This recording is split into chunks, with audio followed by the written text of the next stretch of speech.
Well, welcome to the Bible in a Year readings for this week, which is going to be week 31.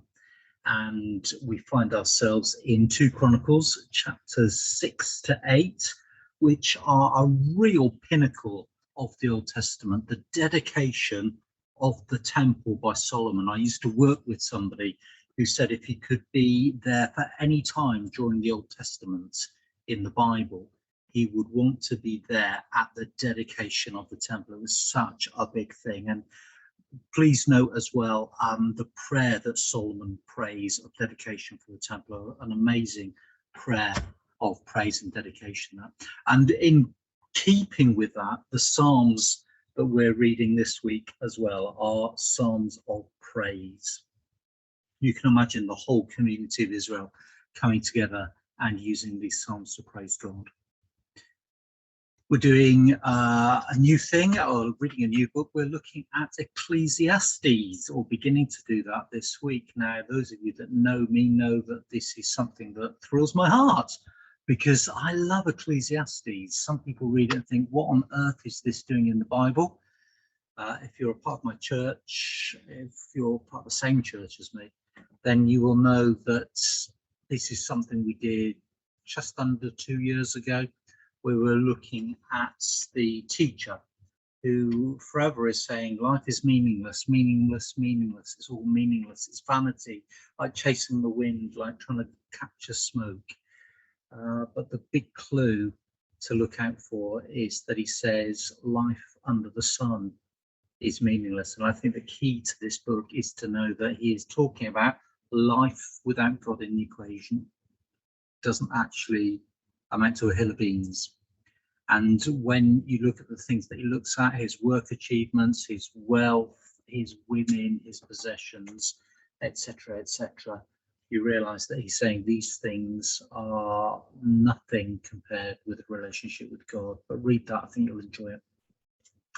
And then we almost get to the end of Proverbs as well. We're doing Proverbs 25 to 29. And then we come to our New Testament section, and having just finished 1 Corinthians, it seems a very natural thing to then be reading 2 Corinthians. Now, although it's called 2 Corinthians, there's every chance that it's quite possibly the third letter that Paul wrote to the Corinthians. We don't seem to have a second letter, but there are clues there that make you think, there has been a letter in between, and actually probably a visit from Paul in between as well. Don't forget that they had a very difficult relationship. They didn't figure that Paul was very impressive. They rejected him, even though he had planted that church in the first place.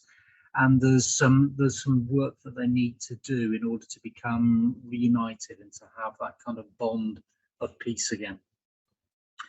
And so between 1 and 2, there's probably that visit and another letter.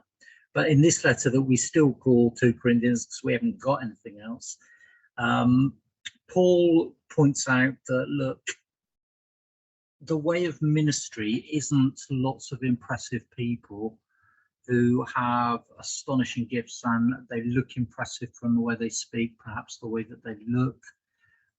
People who have got some kind of status, some kind of wealth. He was poor, he was engaged in tent making. He was looked down on, and he wasn't a great speaker, apparently, either, according certainly to the opinion of the Corinthians in the first letter. But he's saying, look, hang on. Being a Christian leader isn't about being super impressive. It's about following Jesus. And how does Jesus show us how good he is? Well, he becomes a servant to others. He suffers. He took to the cross. His job isn't to be impressive, but to point to somebody who is impressive, Jesus. And that's our job as well, isn't it?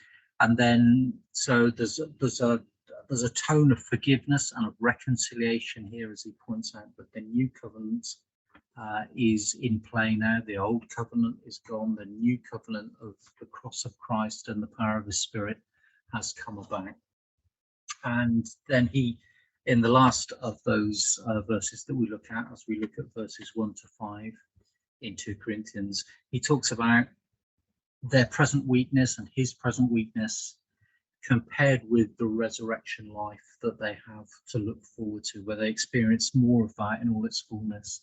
The fact that they are awaiting a new body, and whereas this one is unimpressive and wearing out, there's something much, much better in store for them. And I'm actually going to talk about that in 2 or 3 weeks' time when we look at a similar passage in Romans chapter 8. But those are our readings. That's an introduction to them for week 31. Doing really well. Keep going, and God bless you as you not only learn more about him, but love him more as a result.